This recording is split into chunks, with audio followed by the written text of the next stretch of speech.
Hello, everyone, and welcome to Alta Live. Hi, if you are here for a conversation on the hidden waterways and creeks of Los Angeles, you are in the right place. Welcome to Alta Live. We anticipate a big crowd today. I can see you all filling in. So let's begin. Alta Live is the digital interview series we do here at Alta Journal. I'm Beth Spotswood, and I'm Alta's digital editor. Today, we'll be talking with urban environmental artist Jane Tsong and LA Creek Freak blogger Jessica Hall. Jane, who is based in LA, creates innovative public artworks that bridge landscape art and daily life. Jessica is a restoration and policy director for the California Urban Streams Partnership, and they are both devoted and proud creek freaks. It is very cool to use that phrase, creek freak. Before we chat with them, I do want to do a little bit of light housekeeping. If you are unfamiliar with Alta, we're an award-winning quarterly magazine and website focused on California and the West. Denise Hamilton wrote an extraordinary story featuring both of our guests today, as well as the kind of the history and the current state and future state of Los Angeles hidden waterways. So I encourage you to check it out. We'll send you all a link. We also host the California Book Club, a monthly club celebrating incredible literary work emanating from the West Coast. In fact, our guest tomorrow night is Tommy Orange, author of There. That's at 6 p.m. tomorrow night. So please do come. If you like what we do here, I hope you'll check out more of Alta's work. There's a Q&A button at the bottom. We are here for your questions.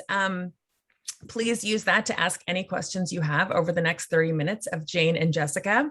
And then we'll get to those, as many of those as we can. This conversation is being recorded. It'll be posted on altaonline.com later today, and we're going to send you a link to that as well. So let's finally, please kick off the chat section by letting us know where you are zooming in from today. We'll kind of start with that by way of introduction. I'm up here in Novato, California. I am on the Hamilton wetlands, and I'm on the Bay Trail. In fact, my house backs up to the Bay Trail, and there's a creek right outside. Jessica, where are you? Well, I am coming to you from Eureka, California, also known as Jerujiji to the Wiyot people and the traditional owners of this land, or traditional, I don't know what the right word is, the traditional peoples of this land. And I have a little creek a few blocks away, and that creek drains into Humboldt Bay, which is just to the north of me on my left, which is your right. Jane, what about you? Where are you? Hi, I'm calling in from Los Angeles. I live on the huge, vast alluvial plain that is the LA basin, over which river waters used to run. And the part of the LA basin I'm in actually obtains water from the San Rafael Hills and Mount Washington. And so rain that falls where I'm speaking right now runs downhill and branches off two directions. To the west, that water goes to the original location of the Sparkletts water plant. And the water that runs to the east goes towards the north branch of the Arroyo Seco, which is one of our very endangered streams right now. So, and then both those sources, if there's any overflow, eventually ends up in the LA River. You both are bloggers and kind of parts of, Jessica, you're the co-founder of LA Creek Freak blog. Now, just by way of the way that you've introduced yourself by location, I think it's a little bit self-explanatory, but Jessica, can you explain to me exactly what a creek freak is? Sure. A creek freak is somebody who is willing to be silly about how much they love a creek. It's basically. What is so magical about, when did you discover that you were a creek freak? Did you have an epiphany?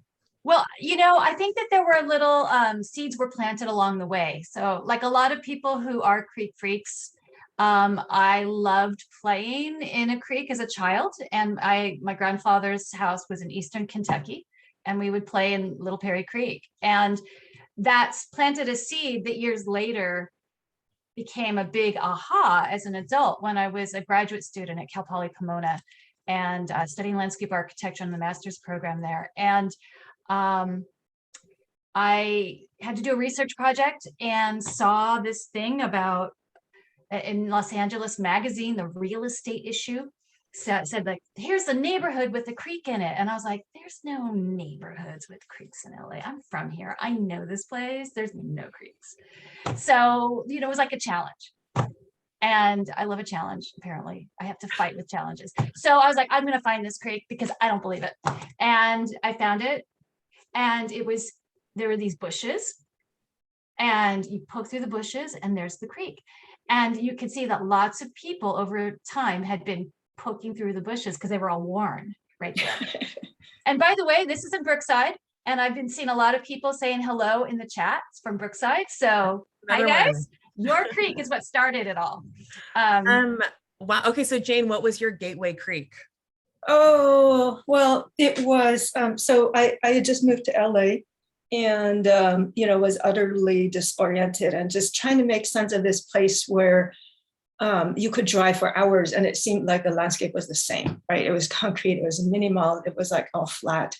And I heard this rumor that there was a creek that was, or like a spring that was across the street from me. I lived in West LA at the time. And this just seemed surreal. And so I didn't believe it at all. But one day I wandered over there and indeed I found water. And this was Kuruvangna Springs before the Tongva did this amazing restoration of it. And so that just was in my consciousness for a while. And then the next place where we moved was the LA River. And at that time, the LA River was, not talked about. And so I would go there all the time. It was amazing. Like I was near Glendale Narrows. You go there, the temperature changes. There's water. There's like life, in the river. It was this living river. Northeast Trees has done some small pocket parks there, but it was very much unknown still. And then I went to see this exhibition that Tim Brick did about the water history of Pasadena, where he talked about how waters flow through the basin and come up in certain places. And I became really fascinated in finding out exactly, where I live. And so Tim led me to Jessica Hall, and Jessica Hall knew the name of Kuruvangna Springs and encouraged me in my research. And so I'm really grateful for I love the Creek Freak community. Someone has just come out in the comments as a Creek Freak. They've come out of the closet, which is great. It seems like a very fun community. So I want to, Jessica's been kind enough to share with me and now us a slideshow that I'm going to share with everyone. Let's just kind of talk about what the area used to look like. And what it looks like now. So this is basically when as a Northern Californian, when I think of LA, I'm sorry, Angelinos, this is what I envision. But in reality,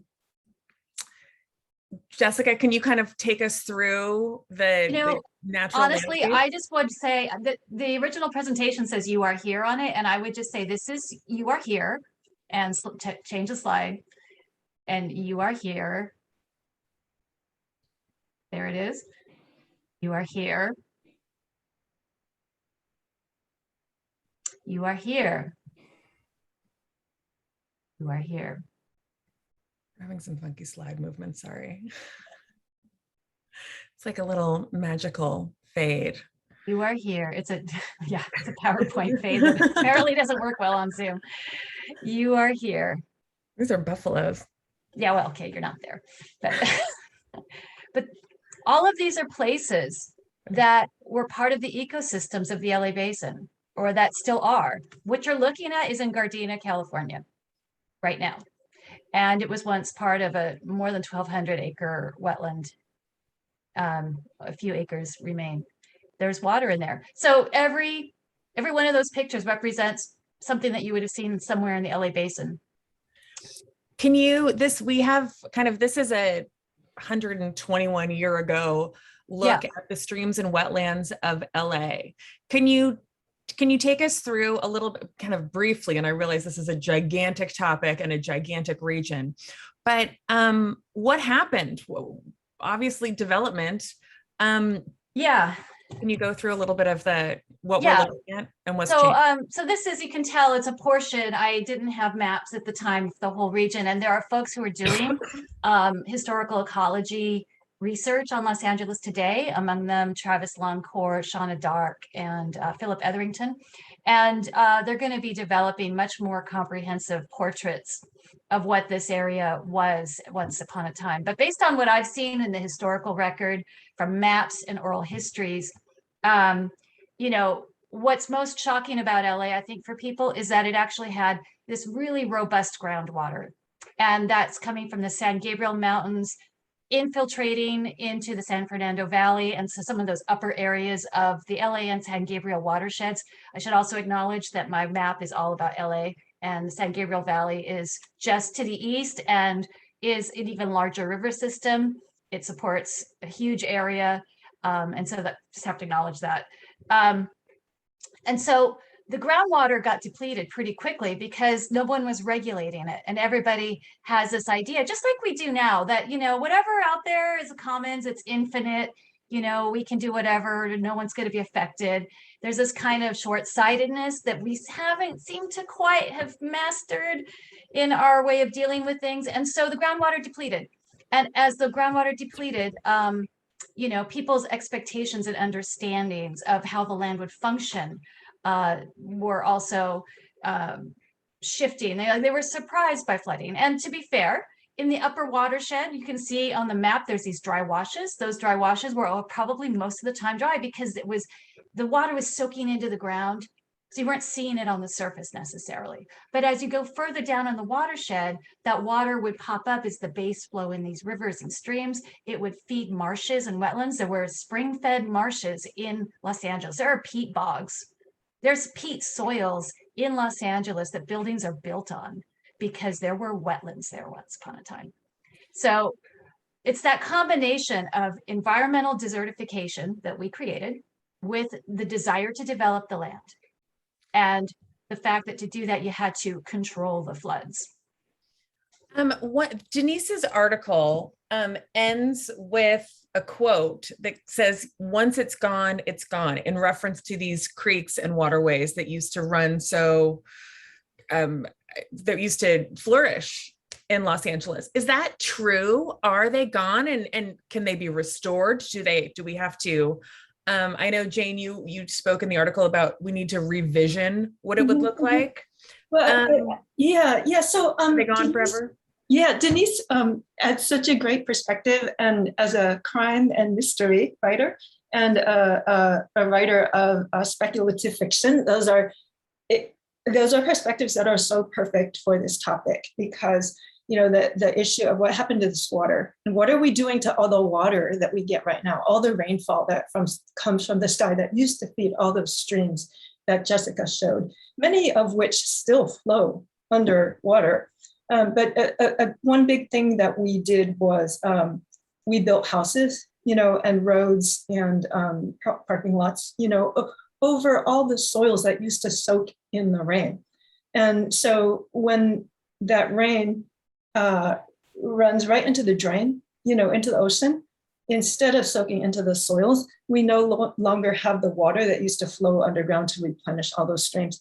So the situation of scarcity happened because of the way we developed the land. And so right now there are different, so we've changed the land. We've put so much development on it. We can't necessarily make all of the development go away, but we can change and retrofit the way that we have formed the city environment. So right now there's a big movement to replace impermeable surfaces with permeable surfaces and to bring green infrastructure into the city to add trees, biodiversity, green space to help water infiltrate into the ground. These are things that we can do to help bring our streams back and get water back in the ground. And Denise's speculative fiction, I felt like that perspective is really important because we have to think speculatively, you know, about how we're going to integrate nature back into the city. We have to be visionary. We have to think beyond the way that the city has developed in the past century, and think about what is a different model for living together in the city that is more accepting of natural processes that enrich our lives. And if I may jump in on that question as well, I really see like the question, is it gone? Is it just because it's gone today, does that mean it can't come back? And, we have the ability to bring streams back. It's just a matter of having the political will to actually create the projects, support the projects, take on the liabilities involved to do that.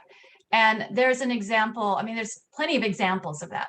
But, one that I became aware of recently is actually in Berkeley, on the Berkeley-Albany border, where as a part of a development project, the city council conditioned the project on the grounds that the stream that was actually underground be daylighted and restored to a natural stream. So I think that we can do these things. We just have to want to do it. No, you guys, are you working kind of in terms of, we were speaking earlier, Jane, and you had mentioned that you feel kind of, you've been doing an oral history and gathering oral histories of people who lived in the Los Angeles area at a time when they remember streams roaming freely.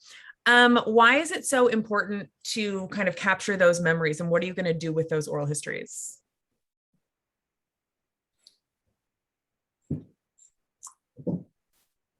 It's amazing. My work has focused mostly in the Northeast LA area and Pasadena, and other. There are so many people writing about this topic now. One of the amazing things about the blog that I want to mention that Joe Linton, the co-creator of the blog, Joe Linton and Jessica founded LA Creek Freak. The amazing articles that Jessica and Joe have written, and I've contributed occasionally, but I think that one of the favorite things I like about that blog is how people will chime in. Every article, you'll get these comments and people go, oh, I remember when it used to be like this, and I used to catch fish there and there used to be tadpoles all over here. It's all over the basin. Like every neighborhood has this history. Every neighborhood has an oral history. And it has different ways that water manifests. It wasn't always as a creek. Sometimes it was as a swampy area, or these areas that didn't drain well. These were the places where kids played, where kids played freely and did anything they wanted. And so there are so many stories out there, and they do need to be organized. And I feel that kind of magical experience of growing up in these wild places is when I brought up my kids here, we didn't have, it was really hard to find those wild places. We have a lot of parks, but most of our parks, there's kind of like this homogenization of park space. All the parks look the same. They all have the same grass, the same playgrounds, the same activities at the table, the lawn and the jungle gym where you can do 5 things, and maybe two or 3 trees somewhere. 3 trees, the official mandated 3 trees. But the thing about like these wild places where they usually remained wild and unbuilt because they were wet, and the grown-ups didn't go there, but the kids played there, and they did wild things, and that's how I wanted my kids to play. And so we would go to places like Hahamangna above the dam, and these places change throughout the seasons because they are wild, like it rains and it rearranges the topography. You see the different life cycles of different creatures and plants. And so there's kind of like this ever changing, I love it. And that's in contrast to the way that we have developed the rest of the landscape in LA, where the landscape gardeners have a preference for trees that are always green, that are always in bloom, that always look the same no matter what the season, and that don't drop any leaves, So I feel like that the kind of landscape that the undeveloped streams or restored streams represent, it's one that is so unique to each place. Every stream is different. the amount of water, the seasonality of the water, the cycles of nature that you see there, they're all unique. If it is a natural stream, it is unique to that place. And so I think my interest in streams came out of wanting to understand where I live. You know, what's unique to this place? What helps me feel like I'm right here, right now? You know, not in some fantasy world, in some movie landscape, you know, but right here, right now. Jessica, is when you think of either restoration or regenerating these creeks, is this can this be done small waterway at a time, or does there need to be kind of a mass overhaul of the way that urban environments are run? Can it be I would done? like to say both. Okay. I would like to say both, because both are needed. I think absolutely small scale restoration projects are possible. They can be done. Some of them, certainly in other places, they're being done with more frequency than in Los Angeles. But you know, one of the last projects I had an involvement with in the LA area was naturalizing a tiny creek in Burbank through Johnny Carson Park, where it had been channelized essentially. So it's now a natural arroyo, and it's dry most of the year, which is what it should be. So, you know, that is entirely doable. It should be the low-hanging fruit, but we should have our eye to the larger kind of restoration and the potential of that to integrate groundwater recharge with that localized cooling that Jane is talking about when she would go down to the LA River. You know, getting temperatures, regional temperatures cooler by having restored river zones where the trees are they're doing their evapotranspiration. All of those things working together to create a better environment for more people. But that takes big picture vision, and you got to do it. Yeah, I mean, so one of the things that Denise spoke about or wrote about in her article was that so many of these hidden waterways of Los Angeles are located on private property.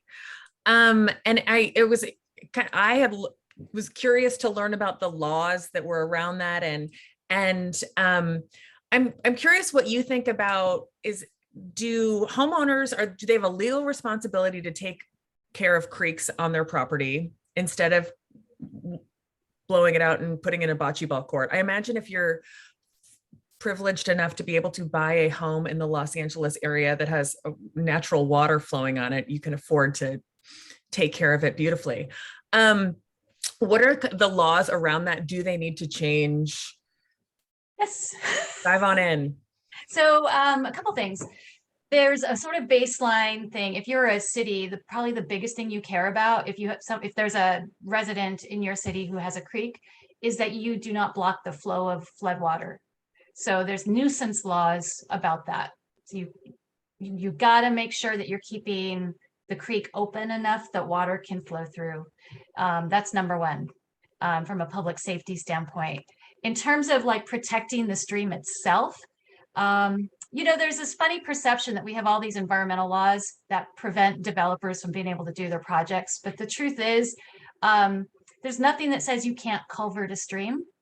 There's nothing that says you can't concrete a stream. What there is laws that say, if you do that, we're going to make you mitigate.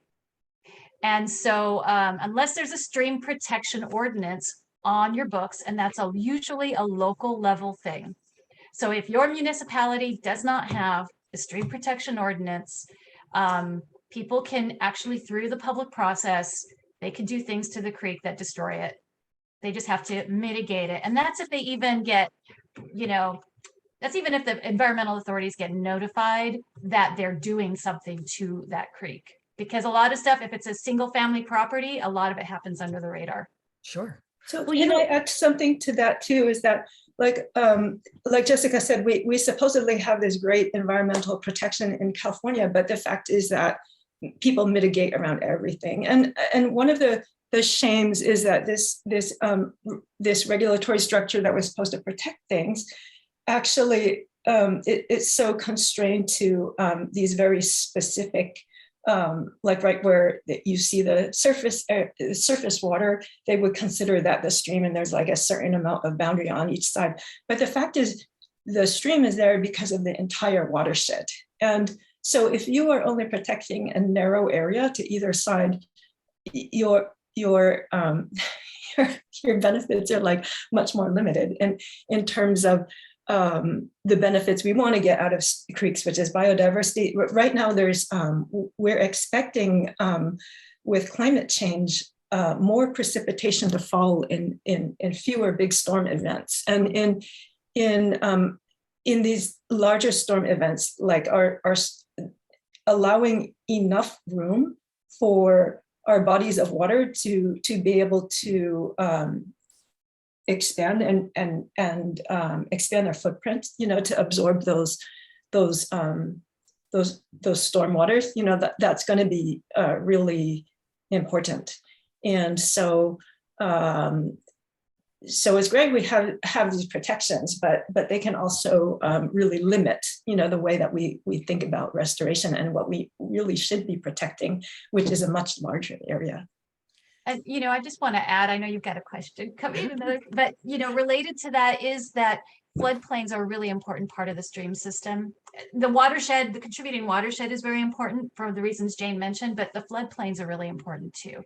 And we develop on the floodplains, and getting floodplain buyback programs in place, or having, again, that long-term vision thinking that says, okay, today this land is being used for someone's personal benefit, but it's going to serve a larger social benefit.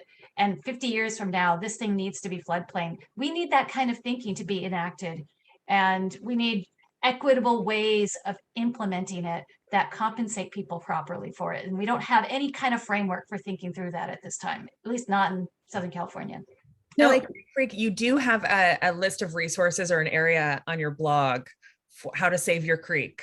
And so I presumably people reach out to you when they kind of come across a creek, and it's kind of like activism on a very small scale. Have you been able to work with people to save creeks or their little pocket? We give advice. I give free advice. And it is basically what's on the webpage about the major agencies that are involved in regulating what happens on stream courses. Different regions of the state, as well as we know, different regions of the nation, have kind of different levels of engagement in terms of how they interpret and implement these regulations. So in the San Francisco Bay Area, I think you have a much more impassioned community around protecting streams. And so when people are submitting applications, or when there's activity being proposed on streams, the regulators really dial in on what is going to be okay for the stream to function, and what is your responsibility to make sure it functions. So they're treated at that level. In LA, I just don't see that same. I'm sorry, regional board, I'm really sorry, but I just don't see it. Yeah, we just lost. We're in the process of losing a series of small streams that all have names that Jessica could tell you the names of. These are all creeks that used to, like the North Branch, used to flow through Sycamore Grove Park in Highland Park. And it used to run a water pool that people would wade in the hot weather, and that was like the water feature of the park was the stream, but it was made really nice, with this concrete liner. And Jessica originally wrote about the history of that creek, and then I looked into it as well. And then right under our noses, the Arroyo Seco Foundation found out that the city of LA and a big engineering firm actually are planning to divert these waters to the wastewater treatment plant at Hyperion. And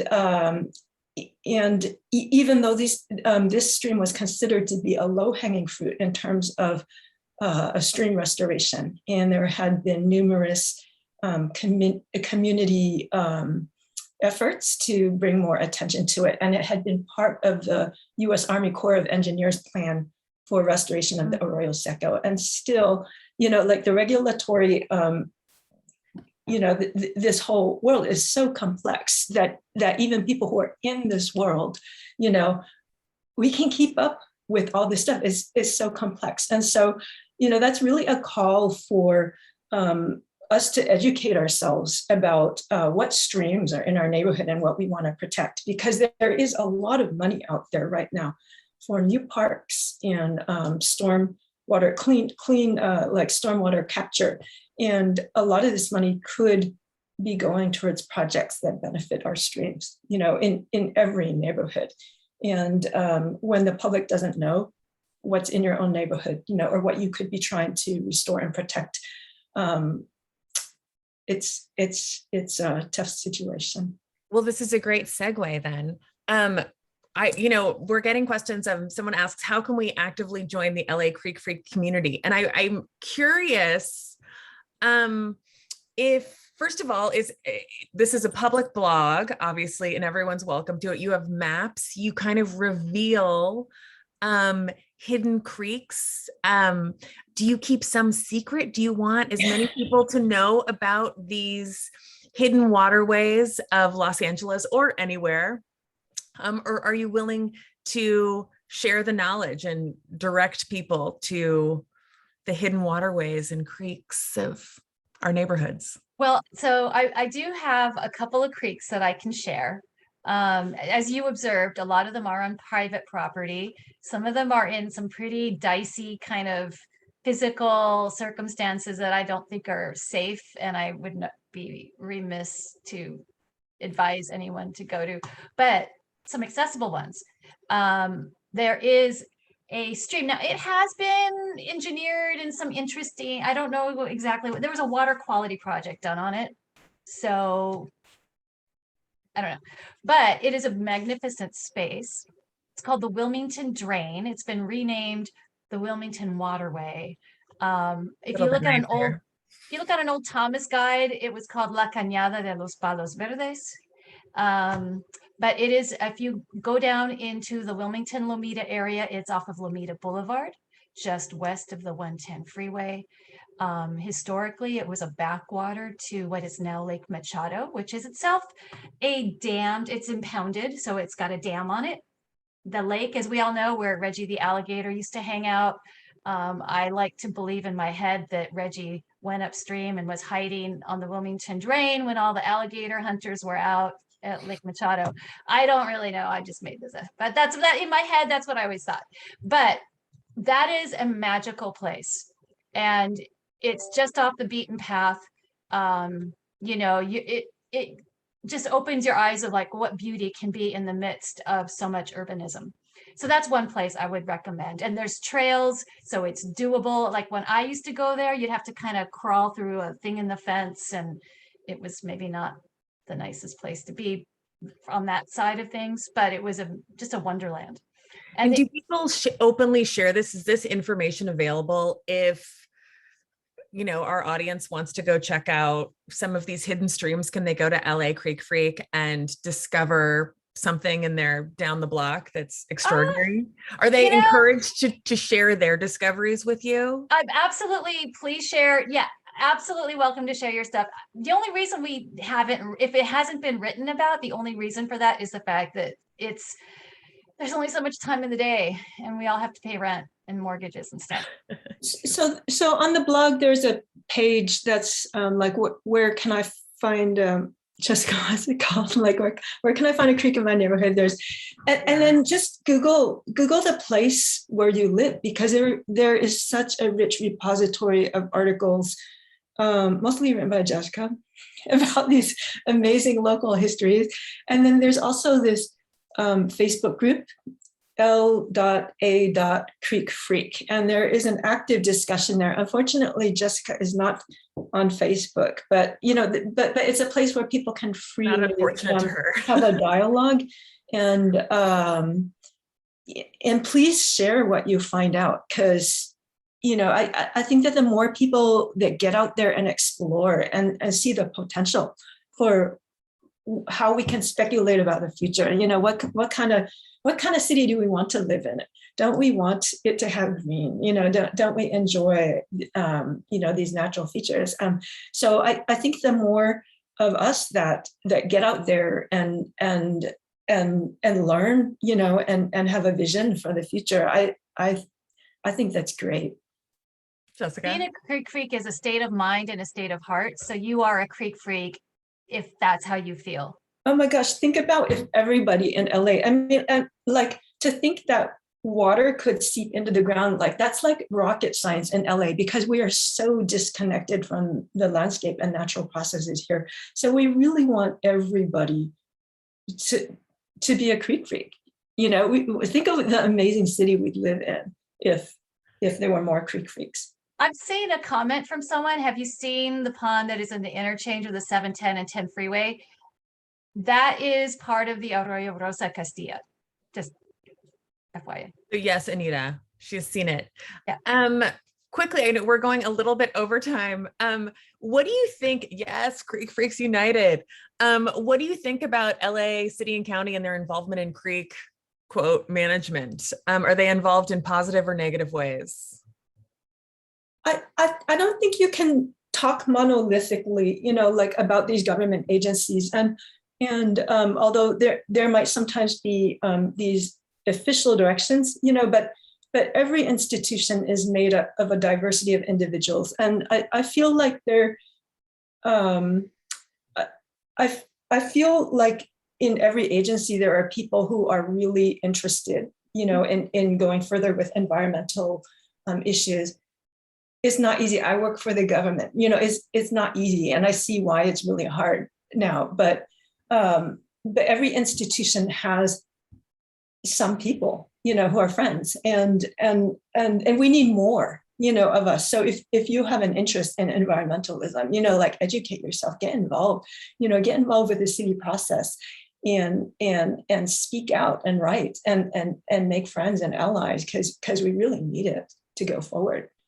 Jessica, how do you feel about the City and County of LA's work on creek management? Well, I left the region in 2012.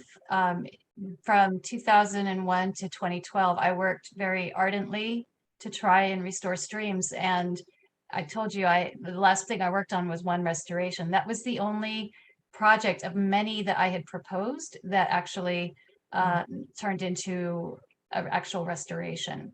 And at the time, what I encountered was a lot of concerns, a lot of deflection, and also a lot of not understanding what streams really are, and a lot of confusing stormwater management practices as somehow green and as a substitute for actual restoration of streams. Red tape. It's a more like a worldview. Oh, interesting. All right, we're way out of time. I have one last question for both of you, and I'm tossing this out there. Today's topic, and this article, Denise's wonderful article, which again we will send you all, is focused on Los Angeles. Are there creek freak communities elsewhere on the West Coast that you know about? Have you started, Jessica, a Humboldt County creek freak community? Is there one up here in the Bay Area that I know the Mission Creek fans are diehards. Anywhere else around the West Coast that you know of where these kind of communities exist for those of us who aren't in LA and are new or recently out of the closet creek freaks? There's urban creeks groups all up and down the state. The California Urban Streams Partnership that I work for on a part-time basis is also, in contact. We sort of try to get information from the other local creek groups to understand what are issues statewide so that we can try to address some things at the state level. So they're out there from San Luis Obispo, Santa Barbara, the Bay Area has many creek groups, they're out there. And then, I have not started a Humboldt Creek Freak because frankly, Humboldt has got, a lot of people who understand the natural world and engage with it in their own ways. I don't know if they would call themselves creek freaks, but I think a lot of them would.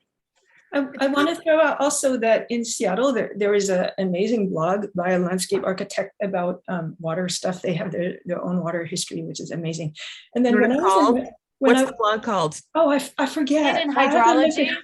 Hidden Hydrology? I don't Hidden remember. Is that hydrology. it? Okay. Yeah, I think so. And then when we were visiting Mexico City before the pandemic, Mexico City is built on a lake, and we met an artist activist who is part of a group who does work about the water history of Mexico City.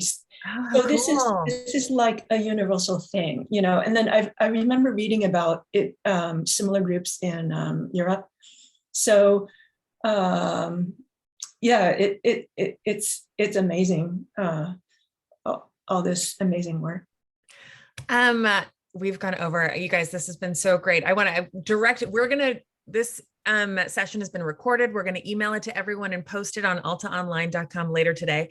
I also want to direct you to LA Creek Freak blog, where you can get in touch with Jessica and Jane. I see there's still more questions and people want to share their own creeks and questions. So please do visit LA Creek Freak and explore your inner and outer Creek Freak.